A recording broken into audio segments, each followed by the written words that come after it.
كتلاحظوا معايا الخوت، هذه الطريقه السهله ان شاء الله باش غنزرعوا البصل الخضاريه. كيف كتلاحظوا هما الجذور، طريقه نشدوها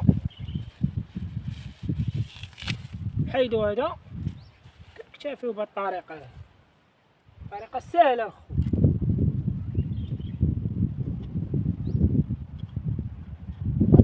هكا كنمشيو معاها، وحده، ها جوج، ثلاثه، ها ربعه، ها خمسه، وكنردمو عليه بهذه الطريقه.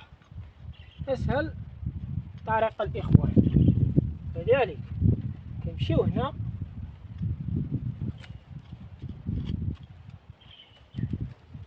كنمشيو واحد، جوج، ثلاثة، ربعة، ها خمسة، وغادي نردم عليها الإخوان.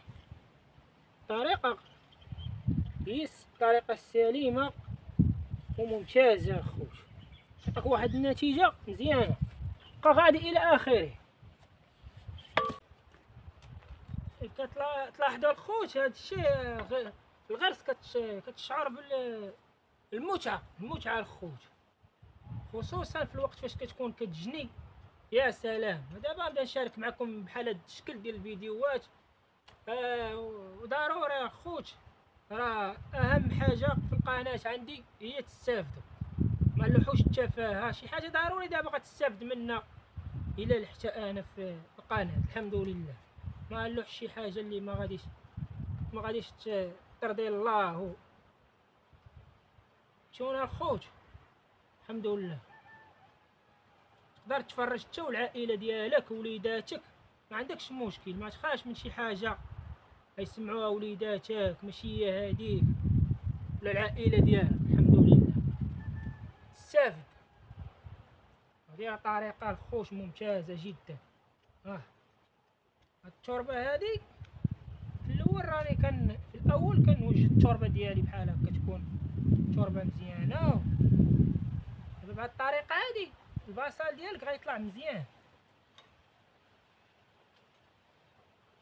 ان شاء الله، غيعطيك الانتاج مزيان ان شاء الله. من نبغي نجنيه غنشارك معكم عاوتاني مره اخرى النتيجه.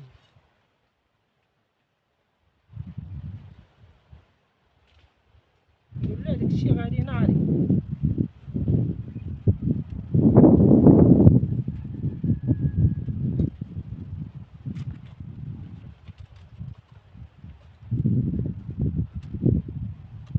ان شاء الله راه كنبني في واحد المحميه ديال الدجاج، هاد التراب خديتو منا. ان شاء الله غنشارك معكم الفيديوهات كاع داكشي اللي كيتعلق بالدجاج، وخاص كيفاش توجد قبل ما تجيب القطيع ديال الدجاج ديالك ان شاء الله. من بعد دابا حنا الموضوع ديالنا هو البصل اليوم، كيفاش غنزرعوه. وحنا غادي الحمد لله داكشي غادي زوين. ها شي البصله كي كتكيها بحال هكا.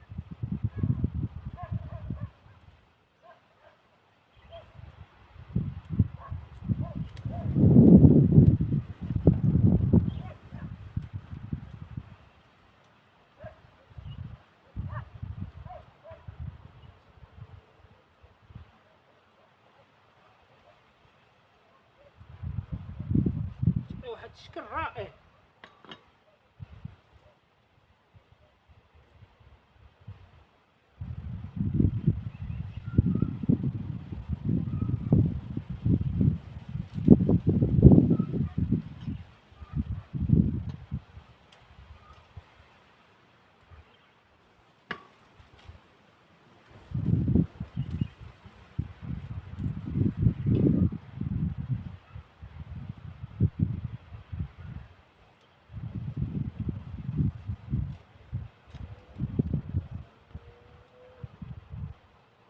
كيبقاو لك هاد الخطوط هادو كتستافد منهم في السقي.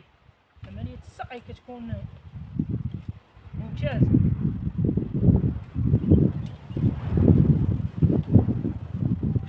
ديما نجيبو لكم الجديد وشي حاجة غتستافدو منها ان شاء الله.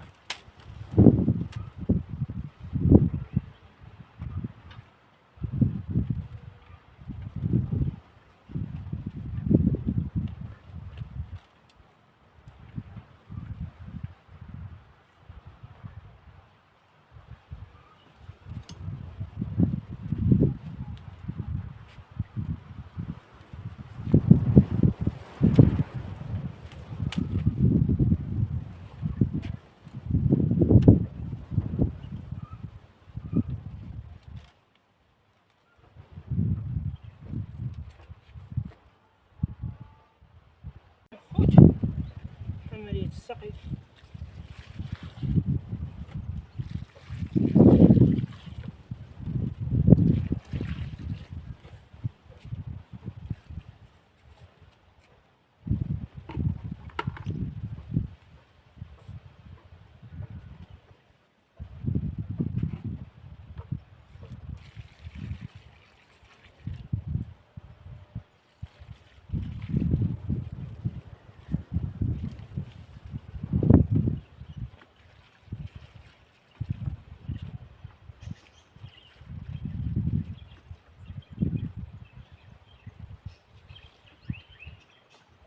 هذا الخوت الدويدان هو اللي الواد هو اللي كتكب فيه الماء.